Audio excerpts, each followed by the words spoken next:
நாங்க குறுமடத்துல படிச்சுக்கிட்டு இருந்த வேளையில, எங்க கூட ஒரு டாக்டரும் வந்து படிச்சுக்கிட்டு இருந்தாரு. அவர் 10 வருஷமா டாக்டரா பிராக்டிஸ் பண்ணிக்கிட்டு இருந்தவர், திடீர்னு பார்த்தா அதெல்லாம் விட்டு குருவாக தன்னை திருநிலைப்படுத்திக் கொள்ளணும் அப்படின்னு சொல்லிட்டு, எங்க கூடவே வந்து சேர்ந்து படிச்சுக்கிட்டு இருந்தாரு. கடைசியில குருவாகவும் திருநிலைப்படுத்தப்பட்டாரு. அவருடைய ஸ்டோரிய கேட்டா, அது ரொம்ப சுவாரஸ்யமா இருந்துச்சுது. அவரு ஆரம்பத்துல இருந்தே குருவாகணும் அப்படி என்பது அவருடைய விருப்பமா இருந்துச்சுது. ஆனா, அவர் அப்பாவினுடைய விருப்பம் ஒரு டாக்டராக அவர் உயரணும்.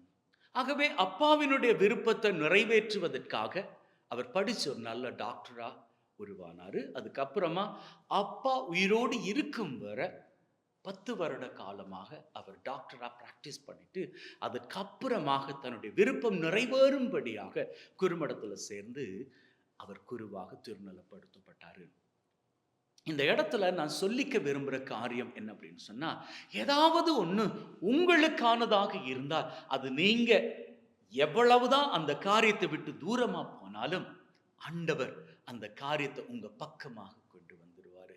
இன்னைக்கு பாருங்க, ஆண்டவராகிய இயேசு கிறிஸ்துவினுடைய 12 சீடர்களுள் ஒருவனாக இருந்து இயேசுவை காட்டிக் கொடுத்தான யூதாஸ் இஸ்காரியோத்து, கடைசியில அவன் இறந்தே போயிட்டான். இப்போ இயேசுவினது சீடர்கள் 11 பேர். இந்த 11 பேரோடு இன்னொருத்தர் சேர்த்து கொள்ளப்பட வேணும். அது வேதம் சொல்லுகின்ற வெளிப்பாடு.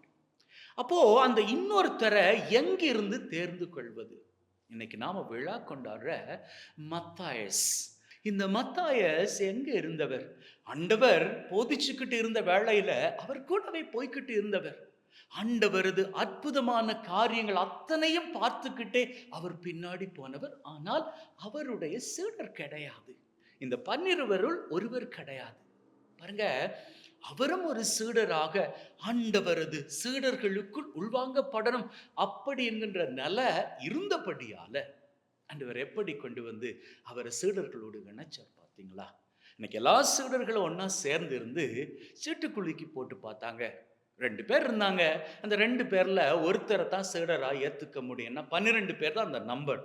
ஆகவே அந்த 12 பேர்ல ஒருத்தரா இவரும் சேர்த்து கொள்ளப்படணும் அப்படின்னு அன்னைக்கே ஆண்டவர் சித்தம் கொண்டிருந்தார். என்னைக்கே தாயின் கருவில் அவர் உருவாகும் முன்பே அவருக்கான சித்தத்தை ஆண்டவர் எழுதி வைத்திருந்தார்.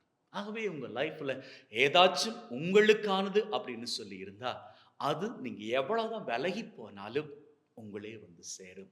கலங்க வேண்டாம், கவலைப்பட வேண்டாம். நீங்க எதிர்பார்த்த காரியங்கள் உங்களுக்கு கைகூடவில்லையா? Just an interval. இது கொஞ்சம் காலதாமதம், அவ்வளவுதான். இந்த காலதாமதம் முடிந்ததும் நீங்க கூட தேடி போக வேண்டியதில்லை. அந்த காரியமே, நீங்க விரும்பின காரியமே உங்களை தேடி வந்து உங்க கிட்டவே சேர்ந்து கொள்ளும். அதுவரை பொறுமையோடு காத்திருங்கள். ஆண்டவர் அற்புத காரியங்கள் வாழ்க்கையில் செய்வார். ஆமென்.